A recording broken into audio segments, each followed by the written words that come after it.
Hopefully, they'll give him an opportunity now. Maybe they see a little kinks in his game and give him the opportunity and that he truly deserved.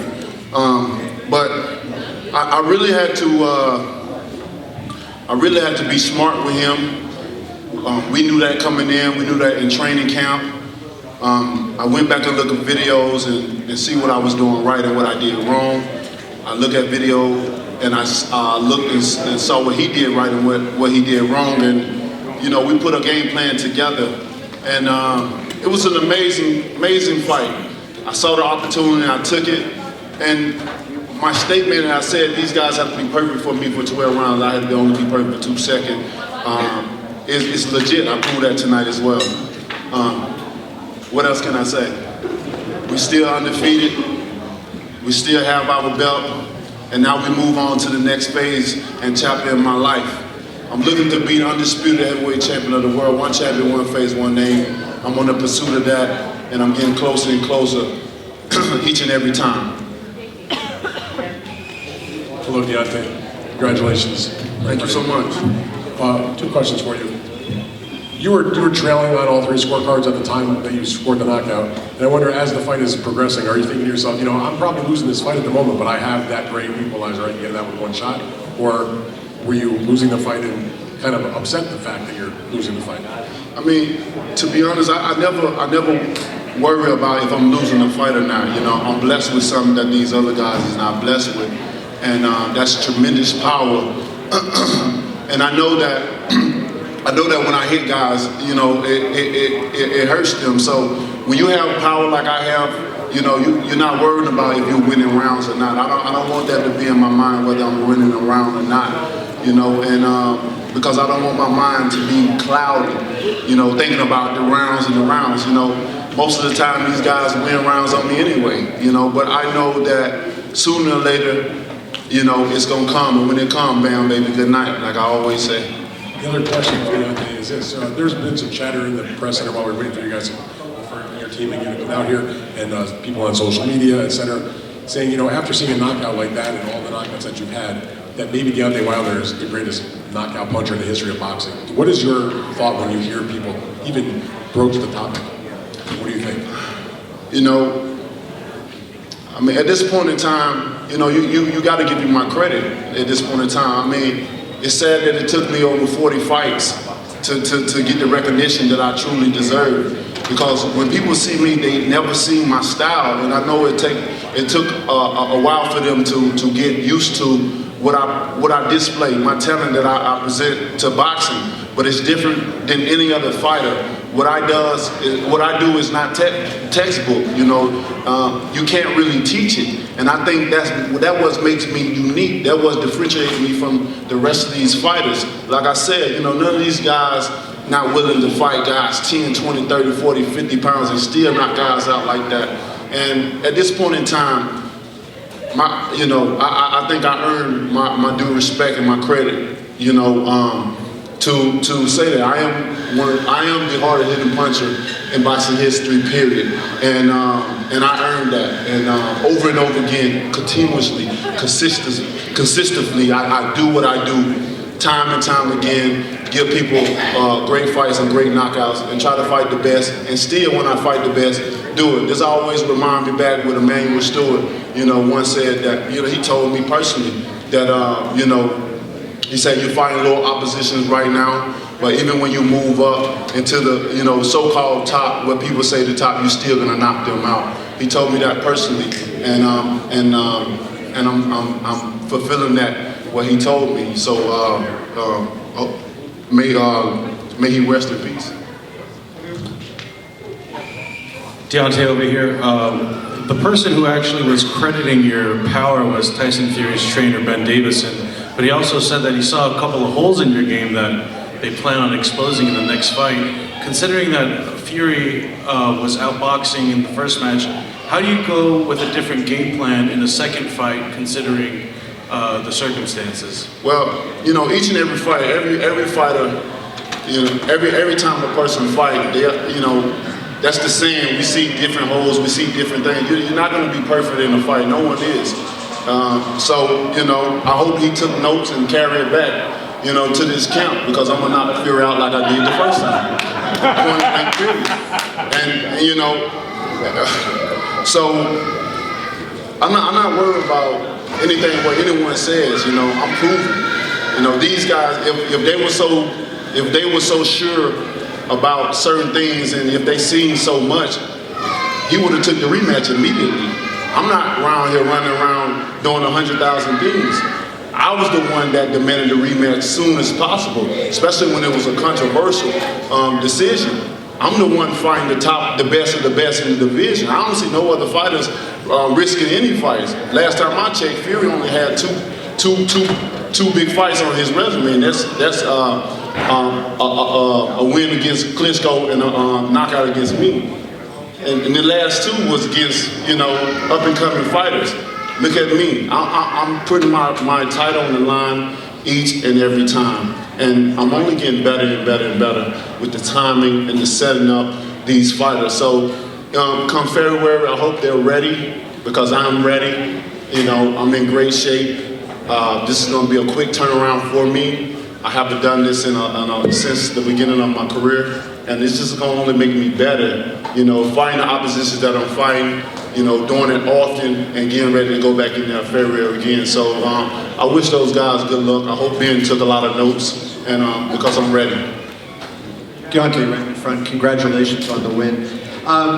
First question, have you ever hit any one person harder with one punch than you hit Ortiz tonight? And if you have, who was it? When people ask me which one is my favorite knockout, I always go back to the Spuka knockout. I think that was the most devastating knockout that I've ever hit a fighter with, or hit you know what I'm trying to say. I never seen that like that. I really thought I killed Spuka at that point in time. And when you hit a guy like that and he come out of the hospital, still had the hospital gown on, you know something. You know that was a good night for me and a bad night for him. But I mean, I'm always amazed at myself when I knock guys out. You know, when I go back and see it, I'm always amazed at what I've done. You know, although I am the one that's doing it, but it don't register in my head at that moment in time until I go back and actually really sees it. I mean, no one is doing what I'm doing, you know, with devastating knockouts like that. That's what I give to people, devastating knockouts. And to see the reaction of that body when they hit the canvas is just unbelievable, you know. So I'm just happy to be in this division, the heavyweight division, where it once was in a dark place and now it's just on fire, and I'm just happy to be a part of it. The other question, you said you didn't care about the scorecards, but I was just puzzled. You weren't throwing a lot of punches at all. You were sitting there, and I thought maybe you start throwing the right hand to try to break something open, but you didn't do it. Why were you being so economical with the punches and waiting and so patient? I had to be with a fighter like Ortiz that had 500 fights. You got to be smart with a fighter like that. You just can't go in and do anything with him. And I knew that coming in from the first time I fought him. I knew that coming in, I knew that I couldn't rush it. I wanted to wait. I wanted to wear him down a little bit. I wanted to measure him. I wanted to go different angles at him. I wanted to see how he react when I do this, how he react when I do that, you know. And most of all, I just wanted to have fun in there. And I think I accomplished, you know, everything tonight. And when I actually found the shot that I was looking for, bam, baby, good night. Deontay, congratulations on the victory. You know, the last time we had a truly big heavyweight title fight in the U.S. it was Lennox Lewis, Mike Tyson. Your fight with Fury the last time was big, but not quite to that level, of course. How big can this rematch be, especially after this highlight reel knockout, another one for you? I think due to the controversial decision that was, you know, that was made, and people going back and forth, I think it's going to be even bigger this time around. You know, both of us, you know, promote fights well. You know, we both can talk, and I think that's what people want to see. You know, and so I'm looking forward to it. You know, that's one of the things you just don't know until it happens. And I'm looking forward to great numbers and even bigger the second time than the first time. You've now had 2 rematches. Stavern in the first fight goes the distance, you knock him out in the first round. Ortiz, you knock out a couple of rounds sooner. Is there any way Fury, in your mind, lasts the distance again? You know, I've never been good with predictions. You know, that's one thing about me. But like I said before, don't blink. You just never know what's going to happen until it's happened. And that's the amazing thing about me, you know. Every fighter that fights me, they put up an amazing fight because they know what they in for. You know, their life is really on the line, you know, and you must say it because I am the most devastating knockout artist in the heavyweight division by far. And when you fight me, you got to be careful, you know, and so I'm looking forward to it. I'm looking forward to, you know, fighting a lot of the top guys in the division. I said I only have 6 years in this sport that I want to dedicate my love, my energy, and passion to, and I mean that. So, you know, I ask everyone, give me my roses right now. You know, give me my due respect and my credit right now. You know, I am here, and I ain't going nowhere. My style is here. What I bring to boxing is here, and I ain't going nowhere. You know, people always talk about skills and skills and skills. But as I can see it, I'm still undefeated. I'm knocking out everyone that I face. And these guys that have skills, they can't beat. So, I mean, something got, you know, I mean, it speaks for itself. So at this point in time, I need my due respect, please. Deontay, congratulations. You talked about the due respect, but a lot of people don't have you ranked in the top 10 pound for pound. Is there a message that you have for those people, and do you think you belong in that pound for pound list?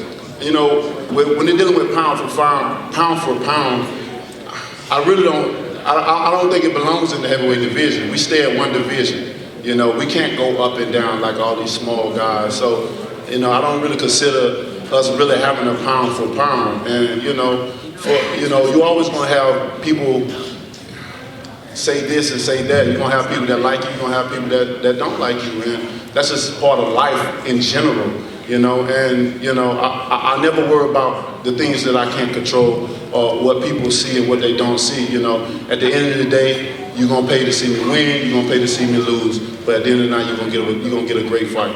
One other question for you is, at the Tyson Fury fight, you said the mistake that you made was celebrated too early when you had dropped him.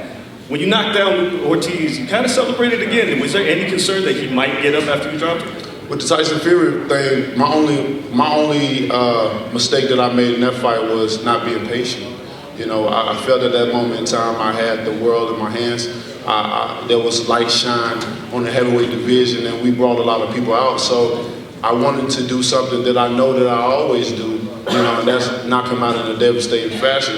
And I also learned, you know, early in my career that when I rush it, it never comes like I want to, and I rushed it. I kept rushing it and kept rushing it and kept rushing it, and it wasn't coming when I wanted to until the last ending, you know. So that was the only mistake that I made in that fight. And what was the other?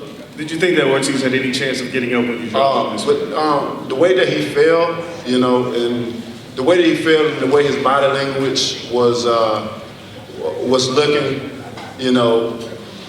It was one side of me was like, man, he can't get up. And then, you know, I looked back again to make sure that he wasn't getting up. And I think the referee did a great job of stopping that fight. We would have had him in the Fury fight, we wouldn't be talking about the Fury right now. Hey, Deontay right here. Congratulations on a big win, a big knockout. My question for you is, as you kind of touched on, a lot of people talk about these fighters with these different set of skill sets that they have. Tonight you displayed your patience. You kind of just touched on that moment, and that was impressive. Can you elaborate on that patience you showed tonight? And is that something you had to develop, or you kind of been working on that over time? I mean, as a true champion right now, I'm still learning. You know, I started boxing late, so you know I'm still learning, and I love to learn. I love to continue to learn, because if I wasn't still learning, then this would be boring to me already. You know, the knockouts that I have, this would be like, it's boring now, you know. So I love to continue to learn. And with Ortiz, again, I had to be smart. I had to be smart, period. You know what I mean? Like I said, he's the most dangerous heavyweight in the division now. That's why you only see of me giving him the opportunity. All these other guys, oh, he's old, but he proved that age ain't nothing but a number at the end of the night, you know what I mean? And so a lot of these guys, they worrying about losing their O's or records and different things like that, you know, and, you know, I just don't worry. I like to put myself in fights that's meaningful to me. You know, I'm looking for legacy. You know, when I end my career, and when people think about boxing, the first name I want people to come to mind is Deontay Wilder. He did it better than anyone has ever done it. Even when the entrance, when I come in with my uniforms, no one's doing it, you know, like I'm doing it. And, you know, it ain't to boast or brag. It's just when I look at the landscape of things and when I see what people want and stuff, that's what I want to give. I want to give people what they want to see. That's dramatic knockout and nice fashion, and that's what I bring all the time. I'm a true champion. Who inspires your outfits? Myself, you know, and I got a great team as well. I got a great team that makes things for me, and we collaborate. Most of the time they have things planned already in their head, and we're working on the next outfit right now. Deontay, on your last fight with Ortiz, you were buzzed in the 7th round, and then you knocked him out in the 10th round. This time, in the 7th round, you knocked him out. What were you thinking before that knockout, and what did you see? Before the knockout, I was just thinking that I wanted to calculate his movement. It was one point in time where I think throughout the whole fight, we was both calculating each other. I would see that he was look down at my feet, and I would see that. See, I don't have to look down because my peripheral is amazing, so I can look in the eyes and still see his whole body. We was definitely, you know, like a tug of war battling between the feet positionings. I wanted to get him at a certain angle before I really just threw the right hand, you know. I didn't really commit too much to the punches because it was just calculation, you know. And I had to do that with a fighter like Ortiz. You gotta do that, you know. You just can't go in there and do anything with him. He's too experienced to go in there. It'll be foolish of me, you know. And I'm not too naive to think that, oh, I'm the baddest man on the planet and I'm the champion and I have power just to go in there and do anything. That's not me, you know. I give him all the respect. I respect him right now, and I expect him forever, you know, for the fighter that he is. He's a tremendous fighter. He has a tremendous skill, you know. I wish I had some of those skills, so if he retires, I hope that just come and wash out on me while I'm still here. But it was an amazing fight at the end of the night, and you can't ask more from two fighters in the ring. All right, champ, right over here. You're always, your battle cry is the bomb squad always. But watching you tonight, I had you behind in this fight. But all during the fight, you know, you resembled more of a sniper to me tonight than anything else, because you had that red laser and it was on his head, following him for 6 rounds, and I knew eventually you were gonna get him in the scope and pull the trigger. I mean, so I don't look at you, I look at you as more of a sniper than the leader of the bomb squad, at least in this fight. You know, when I made Bomb Squad and the war cry that I say, Bomb Squad, I wish I never created it because, you know, at this point in time, it takes too much of my energy. It takes way too much. We're waiting. And at this point in time, you know, we count down how many times we allowed to say it.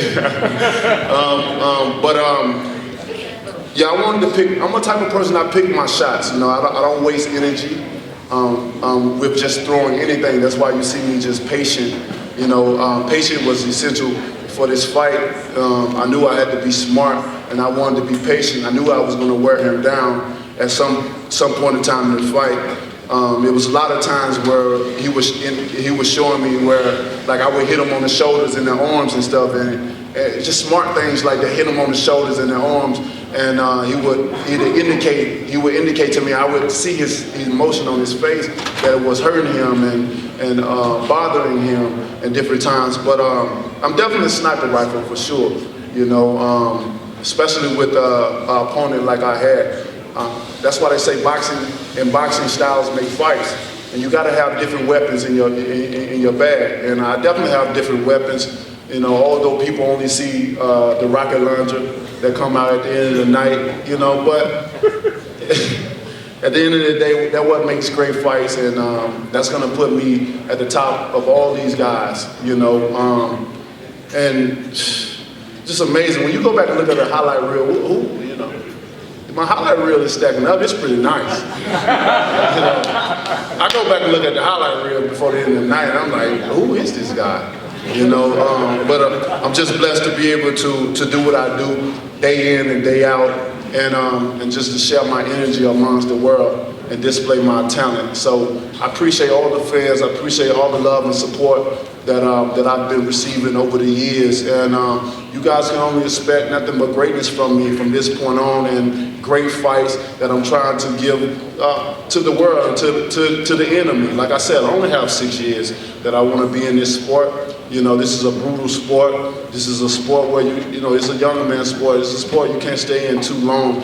And we've seen, we've seen what can happen if you take too many blows to the head. And I don't want to be a victim of that. So I'm playing this smart. Like I said, I'm gonna give my energy 6 more years, and I'm out of here. So, like I said, give me my flowers now. You ain't gonna regret it. Trust me. Thank you guys so much, and have a safe night.